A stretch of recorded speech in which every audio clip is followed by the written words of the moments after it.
Hello friends, welcome to GEI. आज हम एक इंटरेक्टिव सेशन की प्रिपरेशन लिया है कि बिकॉज बहुत लोग क्वेश्चन पूछते हैं कि सर जीआईएस कोर्स में क्या होता है और साथ साथ में उसके आगे फ्यूचर पर्सपेक्टिव्स क्या होगा। तो मैं हूं सोमनाथ शाह सर, मेरे साथ साहू सर है। Please sir come. सर आप बताइए थोड़ा सा कि जीआईएस कोर्स के बारे में, कि जीआईएस कोर्स क्या होता है, उसके फ्यूचर प्रोस्पेक्टिव्स क्या होगा और इसमें कौन कौन सा कोर्सेज हम पढ़ते हैं उसके बारे में। Okay, thanks Somnath. Actually GIS course क्या होता है? एक्चुअली जीआईएस में बहुत सारा कोर्स होता है। एक है पीजी डिप्लोमा, एक है PG PG diploma. PG diploma course है। पीजी डिप्लोमा आप कोर्स कर सकते हैं। पीजी डिप्लोमा मतलब 1 year master course, actually 1 year master course but diploma course है। ठीक है, ये आप कर सकते हैं। उसके बाद आप क्या कर सकते हैं? उसके बाद आपका जो ऑप्शंस है वो है एमएससी।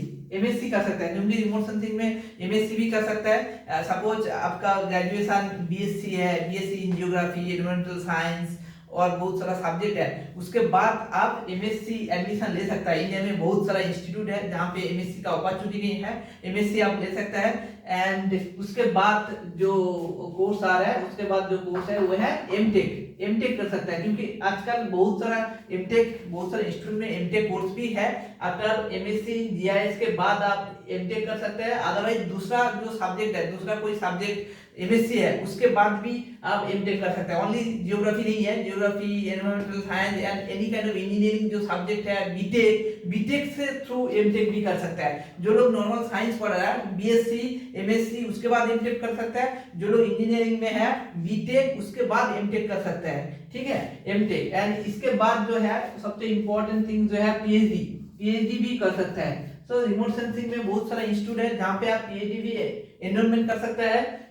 तो ये मेनली जो 4 कोर्स है, एक है पीजी डिप्लोमा, एक है अदर्स है तुम्हारा एमएससी है, एमटेक है एंड पीएचडी है। सो यहाँ पे जो मेनली जो एमएससी है, एमएससी के बाद आप क्या कर सकते हैं? एमएससी के सपोज आप एमएससी कर लिया, रिमोट सेंसिंग में एमएससी कर लिया और जियोग्राफी में एमएससी कर लिया, एनवायरमेंटल साइंस में एमएससी कर लिया। उसके बाद आपका अपॉर्चुनिटी क्या होगा? क्योंकि उसके बाद आप पीएचडी कर सकते हैं। बट पीएचडी करने के लिए आपको क्या करना पड़ेगा? आपका यूजीसी नेट, सीएसआईआर जो नेट है वो क्वालिफाई करना पड़ेगा। अदरवाइज क्या है, अदरवाइज आपका जो फेलोशिप है वो फेलोशिप आपको नहीं मिलेगा। तो यूजीसी नेट कैसे प्रिपरेशन होता है, क्या क्या सब्जेक्ट रहता है, सब्जेक्ट कौन सा सिलेबस होता है, स्पेसिफिक क्या सिलेबस होता है, रिमोट सेंसिंग जो पार्ट और जीएस पार्ट कितना सिलेबस में रहता है according to the UGC NET. Geography का जो यूजीसी और सीएसआईआर नेट होता है उसमें कितना पार्ट जीआईएस रिमोट सेंसिंग रहता है, अदर्स जो जियोग्राफी का पार्ट है वो रहता है, वो अभी डिस्कस करेंगे सोमनाथ सर प्लीज। तो देखिए, यूजीसी नेट अगर है तो यूजीसी नेट के बाद कब आप, क्वेश्चन है कि यूजीसी नेट प्रिपरेशन आप कब ले सकते हो और यूजीसी नेट के बाद आप कहां जा सकते हो।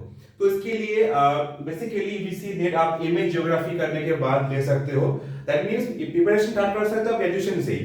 ग्रेजुएशन मास्टर्स इन ज्योग्राफी के बाद आप यूजीसी नेट प्रिपरेशन आप कंटिन्यूअस मोड पे ले सकते हैं।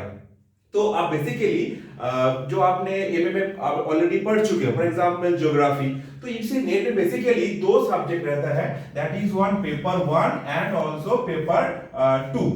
तो पेपर 1 में जो रहेगा आपका, for example teaching aptitude, research aptitude, comprehensive, mathematical reasoning, logical reasoning and also आपका data interpretation and also communication, environmental, higher education, सारे टोटल 10 यूनिट्स जो है आपको टोटल पेपर 1 में यहाँ पे कवर होगा।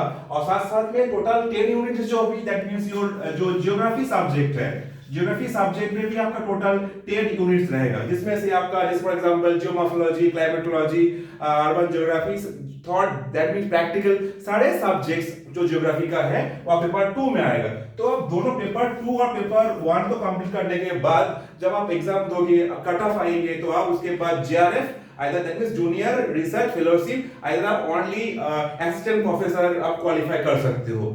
और उसके बाद आप कोई भी यूनिवर्सिटीज के अंदर as a fellow, as a research scholar हिसाब से आप ज्वाइन कर सकते हो, जिसमें आपका फेलोशिप कंटिन्यूअसली 5 इयर्स के लिए मिल जाएगा।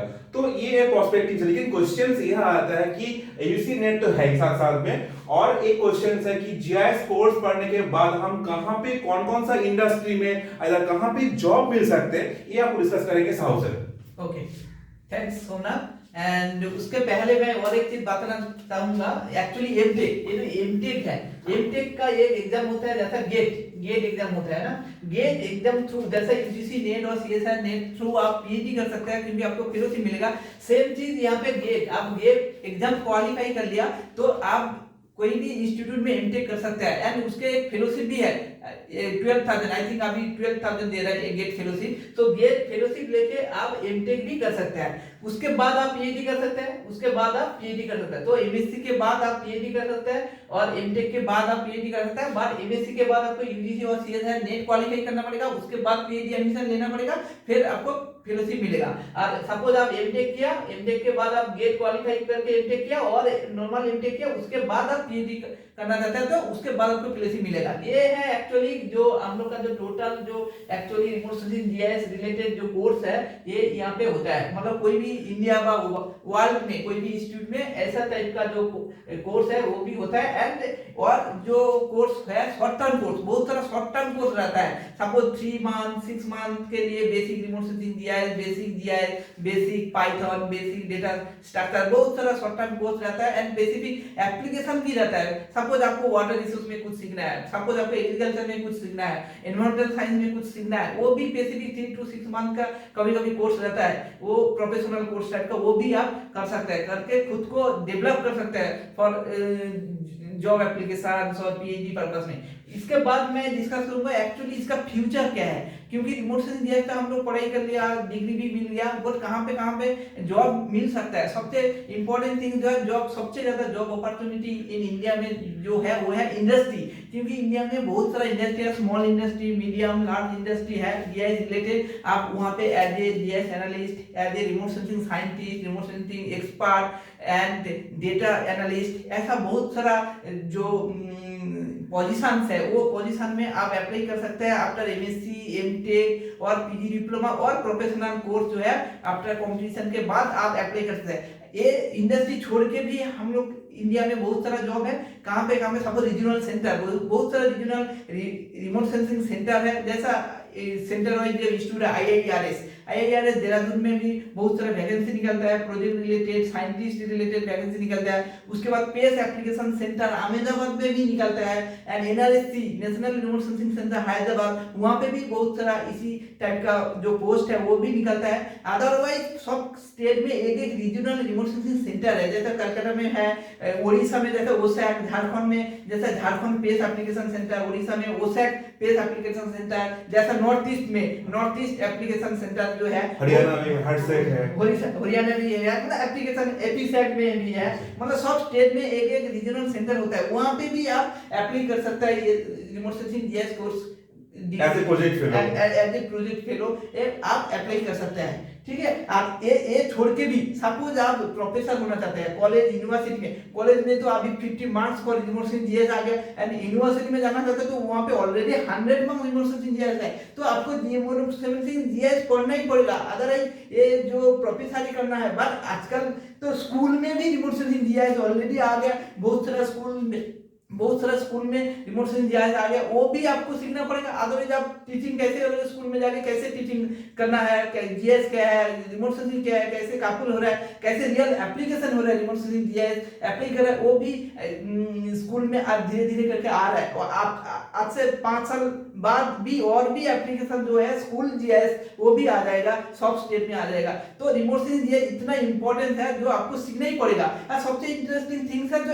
Advance technology, remote sensing GIS तो एमएससी, एमटेक, डिप्लोमा सब कुछ होता है, बट उसी रिलेटेड जो एडवांस रिलेटेड जो कोर्स है वो एमएससी, एमटेक में इतना पढ़ाई नहीं होता है। इसलिए अदर्स बहुत सारा प्रोफेशनल कोर्स है जो प्रोफेशनल कोर्स करके आप खुद को डेवलप करके आरएनडी जो कंपनी होता है ना, रिसर्च एंड डेवलपमेंट जो कंपनी होता है, वहां पे अप्लाई कर सकते हैं। कैसा, जैसे पाइथन, आपको पाइथन सीखना पड़ेगा, मशीन लर्निंग सीखना पड़ेगा, डीप लर्निंग सीखना पड़ेगा, आर्टिफिशियल इंटेलिजेंस सीखना पड़ेगा। तो अब आप क्या है, एडवांस टेक्नोलॉजी को काम पे लगा के बहुत सारे real application it can be applied in the water resource engineering, agriculture engineering, environmental science, geography, mechanical engineering, metrology, बहुत सारा है। अभी अभी स्पेसिफिक बायोलॉजिकल साइंस में भी अप्लाई कर, एंड सबसे इंपॉर्टेंट है मेडिकल साइंस। अभी देखो मेडिकल साइंस में बहुत सारा अभी जॉब भी निकलता है एज ए रिमोट सेंसिंग, मतलब इमेज प्रोसेसिंग एनालिस्ट, इस हिसाब से वो भी जॉब होता है, क्योंकि मेडिकल साइंस में अभी जीएस बहुत अप्लाई हो रहा है। तो इतना सारा फील्ड है, इतना फील्ड में आप जा सकते हैं after BSc in geography, environmental science, geology, water resource and बहुत सारा जो सब्जेक्ट है, उसके बाद आप स्विच कर सकते हैं, ये सब लाइन में आप जा सकते हैं। ऐसा नहीं है जो नॉर्मल एसएससी और प्राइमरी लेके हम लोग बैठा हूं, ऐसा नहीं है। आपके साथ साथ दूसरा भी अपॉर्चुनिटी रखना पड़ेगा, क्योंकि अदरवाइज आप एसएससी प्राइमरी बा कॉलेज में आपको नहीं मिल रहा है, तो आप ऑटोमेटिकली दूसरा जो लाइन है वो जा सकता है, अदरवाइज आप नहीं जा सकते हैं। ओके सर, आप बताएंगे कि अभी जो हम जानते हैं रिमोट सेंसिंग एंड जीआईएस में, तो बताएंगे आप सर कि कौन कौन सा जो एडवांस सॉफ्टवेयर है जो जीआईएस में हम यूज करते हैं, तो सर एक बार बताइए बच्चों को कि कौन कौन सॉफ्टवेयर वो यूज करते हैं। Okay, thanks Somnath. एक्चुअली बहुत सारा रिमोट सेंसिंग जीआईएस सॉफ्टवेयर है, ओपन सोर्स भी है और बहुत सारा सॉफ्टवेयर ओपन सोर्स नहीं है, क्योंकि आपको परचेस करना पड़ेगा। जैसे ओपन सोर्स सॉफ्टवेयर सबसे इंपॉर्टेंट जो ये है क्यूजीआईएस, हम लोग मतलब क्वांटम जीआईएस, हम लोग क्वांटम जीआईएस यूज करते हैं। अदरवाइज और भी बहुत सारा सॉफ्टवेयर है, और लाइसेंस जो सब्सक्राइब करना पड़ेगा वो तो बहुत सारा सॉफ्टवेयर जैसे आर्कजीआईएस, एडास इमेजिन, ईएनवीआई, पीसीआई जियोमेट्रिका, ऐसा बहुत सारा, इद्रिसी, ऐसे इलूस, ऐसा बहुत सारा सॉफ्टवेयर है, दिभा जीआईएस, ऐसा बहुत सारा सॉफ्टवेयर है जो आपको परचेस करके उसके बाद आप काम कर सकते हैं। बट आपके पास रुपया नहीं है, आप परचेस नहीं करना चाहते हो, तो आप ओपन सोर्स में फॉलो करना पड़ेगा। एंड ओपन सोर्स रिलेटेड बहुत सारा मॉडलिंग भी है जो इंडिपेंडेंटली काम होता है, हाइड्रोलॉजिकल, एग्रीकल्चर और जियोग्राफी रिलेटेड, जियोमॉर्फोलॉजी रिलेटेड जो काम है, ऐसा बहुत सारा मॉडल है जो ओपन सोर्स है, जो इंडिपेंडेंट है, कोई आपको परचेस करना नहीं पड़ेगा, रुपया देना नहीं पड़ेगा, आप कर सकते हैं। बट आपके पास फंडिंग है, सो आप बहुत सारा मॉडलिंग, बहुत सारा सॉफ्टवेयर है वो आप अप्लाई कर सकते हैं, मतलब खरीद के ऐप खुद का जो रिसर्च पर्पस और जो अदर्स पर्पस में आप यूज कर सकते हैं। ओके, इसके बाद अगर पूछा जाए कि स्टूडेंट्स अगर आपको रिमोट सेंसिंग एंड जीआईएस के बारे में और डिटेल्स में पढ़ना है और डिटेल्स जानना है, तो हमारे जो वीडियोस ऑलरेडी अपलोड होते जा रहे हैं ग्रेजुअली, आप देखते रहिए। साथ साथ में और कुछ क्वेरीज हैं तो हमारा वेबसाइट भी है, वहां पे जाके भी आप देख सकते हैं। और अगर आपको पढ़ना है हमारे साथ तो प्लीज, अगर आपका जो ईमेल आईडी है या फोन नंबर है, आप कमेंट बॉक्स में शेयर कर सकते हैं, जिससे आपको ट्रैक कर पाएंगे आगे भी। तो अभी और भी एक इंपॉर्टेंट पार्ट्स है कि जैसे for example research paper writing के ऊपर बहुत सारे स्टूडेंट भी है कि आफ्टर ग्रेजुएशन, आफ्टर एमए के बाद रिसर्च पेपर को लिखने में प्रॉब्लम्स आता है कि वो एक्चुअली आइडेंटिफाई नहीं कर पाते कि प्रॉब्लम क्या होगा, रिसर्च प्रॉब्लम क्या होता है। कि सब लोग चाहते हैं कि एक पेपर पब्लिश हो जाए मेरी, तो पेपर रिगार्डिंग भी हम लोग है ऑलरेडी, तो साहू सर भी है, मैं भी हूँ, तो बताएंगे कोई कौन कौन सा कैसे लिखा जाता है पेपर्स, तो अब नेक्स्ट वीडियोस में बताएंगे। आप अभी ब्रीफ करेंगे अभी साहू सर कि क्या कैसे पेपर्स को लिखा जाता है, कि क्या इंपॉर्टेंस है, प्लीज सर। ओके, एक्चुअली देखो, आप हम लोग का जो वेबसाइट है ना, GEI का जो वेबसाइट है, वेबसाइट में पहले आप जाके विजिट कीजिए, क्योंकि वहाँ पे बहुत सारा ऑलरेडी हम लोग जो प्रोजेक्ट रिलेटेड काम किया वो प्रोजेक्ट डिटेल्स है, एंड बहुत सारा जो आर्टिकल्स है, हम लोग अभी तक जितना पेपर पब्लिश किया, बहुत सारा रेपुटेड जर्नल में, इंटरनेशनल जो जर्नल में पब्लिश किया, like Springer, Elsevier, Wiley, Taylor Francis, ऐसा बहुत सारा जो रेपुटेड जर्नल है इंटरनेशनल, वहाँ पे हम लोग पब्लिश किया, वो भी वहाँ पे हम लोग डिटेल्स वहाँ पे दिया हुआ हूँ। पहले आप जाके वो स्टडी कीजिए। हम लोग का जो वेबसाइट है, अंडर ग्रेजुएट में क्या होता है, पोस्ट ग्रेजुएट में क्या होता है, पीएचडी में क्या होता है, पब्लिकेशन क्या है, सबसे इंपॉर्टेंट चीज है डेटा सोर्स। हम लोग बहुत सारा डेटा सोर्स वेबसाइट में लिंक दिया हुआ है, वहां पे जाके आप क्लिक कीजिए, जाके डिटेल्स कोई भी डेटा आप डाउनलोड कर सकते हैं। Only remote sensing GIS data नहीं है, हाइड्रोजियोलॉजिकल, हाइड्रोमेटेरोलॉजिकल, हाइड्रोक्लाइमेटोलॉजिकल जो बहुत सारा डेटा है, और सोशो इकोनॉमिक, एग्रीकल्चर रिलेटेड जो डेटा है वो भी आप डाउनलोड कर सकते हैं। बहुत सारा वेबसाइट जो लिंक है, मैं लिंक वहां पे ऑलरेडी हम लोग दिया हुआ हूं, तो आपको हम लोग का जो साइट है वो साइट पहले विजिट करना पड़ेगा, अदरवाइज आप कंफ्यूज हो जाओगे हम लोग क्या बोलना चाहता हूं और आपको क्या क्या चाहिए, ये चीज आपको ध्यान में रखना पड़ेगा। सबसे पेपर राइटिंग जो सोमनाथ सर बोल रहा है, जो पेपर राइटिंग कैसे पेपर होता है, क्योंकि नॉर्मली एक छोटा ब्रीफ कर देता हूं, क्योंकि अल्टीमेटली पहले क्या करना पड़ेगा, कोई भी आपका टॉपिक सिलेक्ट करने के पहले आपको प्रीवियस लिटरेचर सर्वे करना पड़ता है। उसके बाद आपको क्या करना पड़ता है, जो काम हो सकता है उसका पॉसिबिलिटी क्या है, उसका जो रिसर्च गैप वो आइडेंटिफिकेशन आपको करना पड़ेगा। रिसर्च गैप आइडेंटिफिकेशन करने के बाद आपको देखना पड़ेगा जो कौन सा गैप में एक्चुअली काम हो सकता है, उसी हिसाब से आपको मेन जो स्पेसिफिक ऑब्जेक्टिव है वो पहले सिलेक्ट करना पड़ेगा। क्योंकि पहले आप ऑब्जेक्टिव सिलेक्ट करता है, उसके बाद क्या होता है, based on the literature survey after क्या होता है, स्पेसिफिक ऑब्जेक्टिव क्या होता है, वो स्पेसिफिक ऑब्जेक्टिव आपको सिलेक्ट करना पड़ेगा। उसके बाद आपको सिलेक्ट करना पड़ेगा जो कौन सा डेटा सोर्स, कौन सा डेटा आप यूज करना चाहते हो, कौन सा मेथड्स, कौन सा मेथोडोलॉजी आप अप्लाई करना चाहते हो, वो डिटेल्स आपको देखना पड़ेगा। उसके बाद आप रिजल्ट वगैरह ये सब कर सकते हैं, अदरवाइज नहीं कर सकते हैं। इसलिए प्राइमरी जो रिसर्च जो ये है वो सबसे ज्यादा इंपॉर्टेंट है, स्पेशली लिटरेचर सर्वे। क्योंकि लिटरेचर सर्वे ऐसा करना पड़ेगा, ऐसा नहीं है जो 5-10 पेपर डाउनलोड कर लिया वहां से रिसर्च गैप निकला, ऐसा नहीं है। क्योंकि मिनिमम आपको 50 paper, minimum different type of journal, minimum 20-25 of journal से आपको चेक करना पड़ेगा। जैसा Google scholar, Scopus, village engineering village, science directory, ऐसा बहुत सारा डेटाबेस है। वहां पे जाके आपको डेटा डाउनलोड करना पड़ेगा, देखना पड़ेगा जो आप जो रिलेटेड काम करना चाहते हैं। क्योंकि बहुत सारा मटेरियल से आपको रिसर्च गैप आइडेंटिफिकेशन करना पड़ेगा। अदरवाइज आप 1-2 पेपर বা 3-4 पेपर लेके आप गैप आइडेंटिफाई किया, वो एक्चुअली गैप आइडेंटिफाई नहीं हुआ। अकॉर्डिंग टू आपका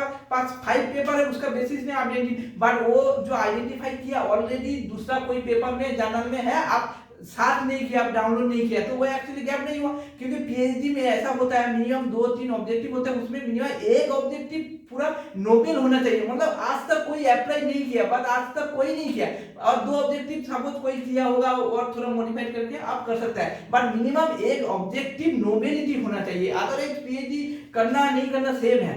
ठीक है, ओके थैंक्स स्टूडेंट्स। आप नेक्स्ट वीडियो में मिलते हैं। आप तो आप चूज करिए कि किस फील्ड में जाना है आपको, और हमारे वीडियोस और प्रैक्टिकल वीडियोस और थ्योरी वीडियोस ऑलरेडी प्रोसेसिंग में है।